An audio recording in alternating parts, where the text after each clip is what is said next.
basically he said, well, I guess he knew what he signed up for, but I guess it still hurts. That's what he said. The president said to her he knew what he signed up for. He knew what he was signing up for. But when it happens, it hurts anyway. Uh-huh. Yeah. So it's almost as if this is a young woman who has 2 children, who is 6 months pregnant with a 3rd child. She has just lost her husband. She was just told that he cannot have an open casket funeral, which gives her all kinds of nightmares, how his body must look, how his face must look. Mm-hmm. And this is what the President of the United States says to her? What was your reaction, Representative? I asked them to give me the phone because I wanted to speak with him, and I was going to curse him out.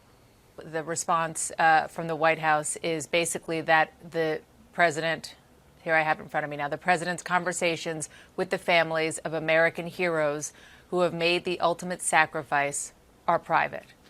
So that's a very long way of saying YouTube, no what's going on? Trey back again, hit you with a video.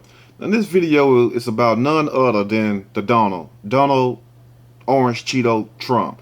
Basically, he's been in the news for all kinds of shit lately, and I don't know really where to start, but one of the things that really hit home with me, due to the fact that my dad was in the service and he retired from the Air Force, is how he thinks about soldiers and people that's in the military, basically fighting to protect, quote unquote, America, basically trying to keep America, quote unquote, safe.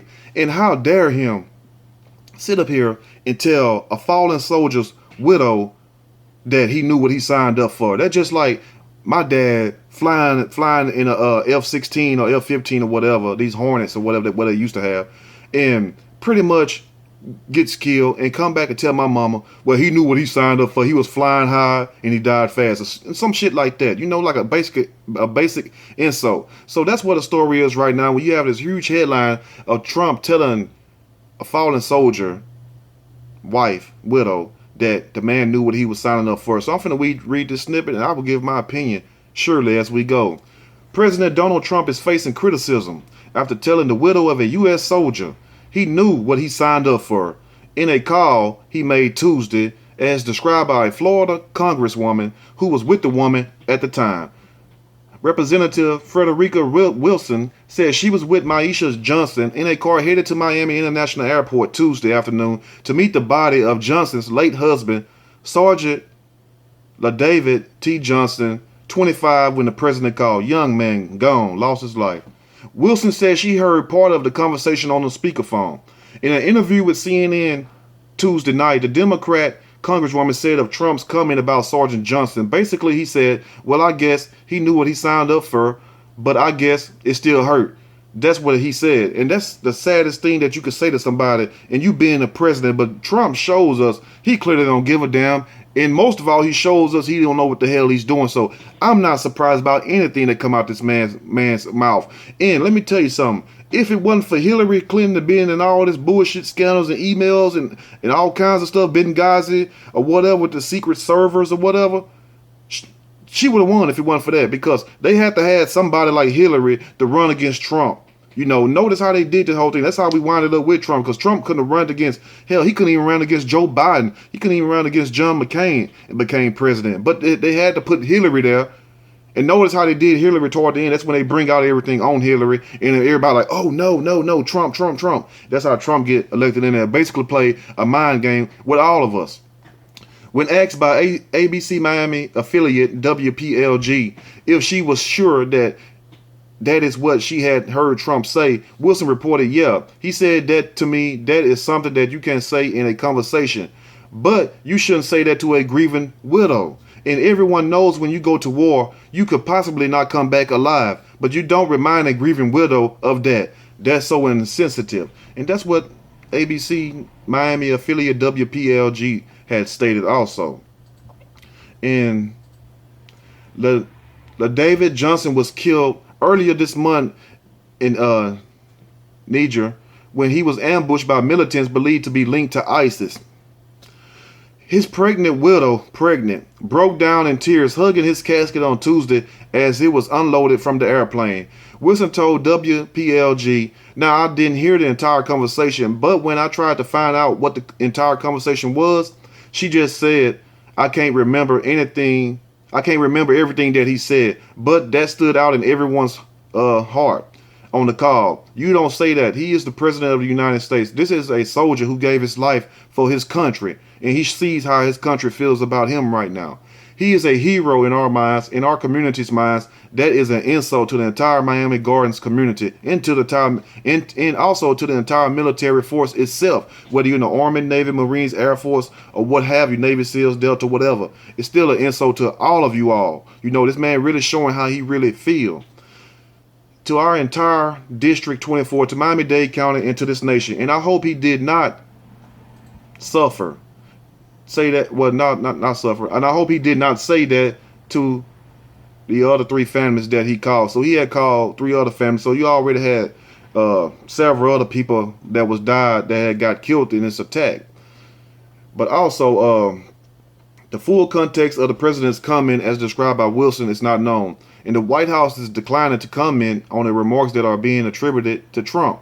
The president's conversation with the families of American heroes who have made the ultimate sacrifice are private, a White House official told ABC News Tuesday night. And I see why it's private, because when you're dealing with somebody like this Orange Cheeto, he'll say any damn thing to you, and yeah, you should want to keep that private. But I'm so glad that this woman sat up here and brought that out so you all can see. So when you see these planes flying over at these football games and how they making this big protest about the people not standing up and honoring the flag, the national anthem, you have to question yourself, like, okay, if I go give my life and I'm playing the ultimate sacrifice, you can't even give my widow enough respect to talk to her in a decent way. It's not like you have to buy her a car or buy her a house, do anything for her, but say a nice few words on my behalf for my service and sacrifice that I have done.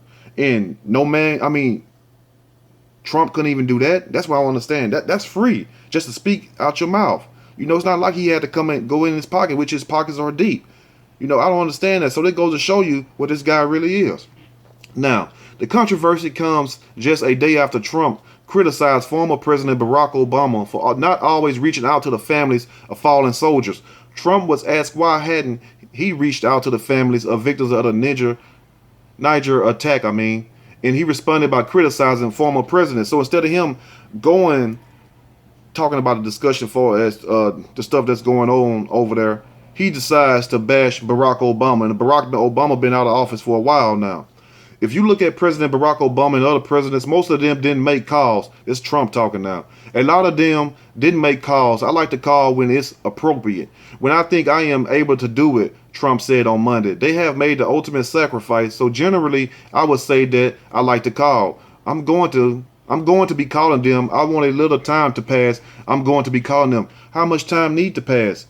You know what I'm saying? The wound is open. Shouldn't you go try to heal the wound? At least telling the people something, and instead of telling them what he knew what he signed up for. You made the damn wound worse.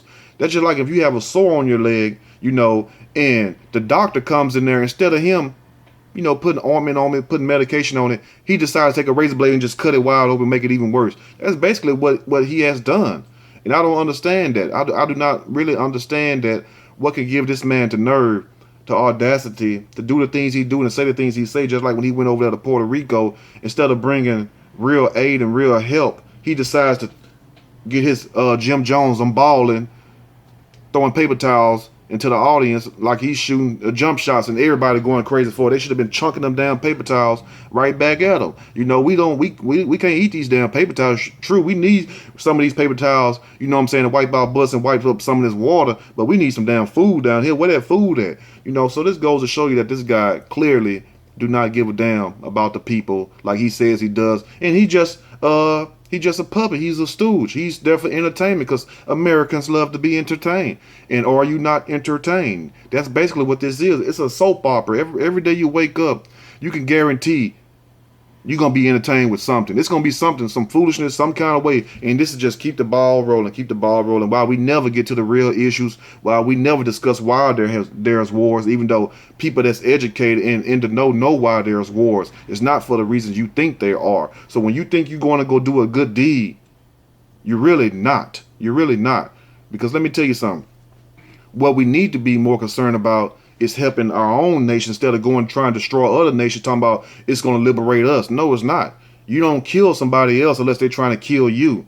You know, you can't liberate yourselves if your own selves the ones keeping you down also. So let me know what you all think about this story with Trump. It says a lot more, but I'm not going to read all that. But let me know what you all think about this guy we call Donald Trump. And we should have been seeing this coming a long time ago when he first grabbed the microphone and decided to really run for president. Like I said, I've seen it years ago. I just didn't want to believe it.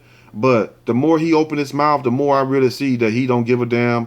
Either he don't give a damn, or he's crazy, or he's doing all this on purpose. You know, he's doing it all on purpose. And we thought George Bush was bad, didn't we? I bet we wish we had Bush back in office, but then again, probably not after 9/11. But anyway, chime in. Let me know what you all think about this. If you like the video, make sure you hit that like button. You like, subscribe. Till next time, stay blessed. And to all my people that's serving, you know, I salute you. You know, and to my dad who's no longer here, salute him also. You know, love you. Y'all take care. I'm out.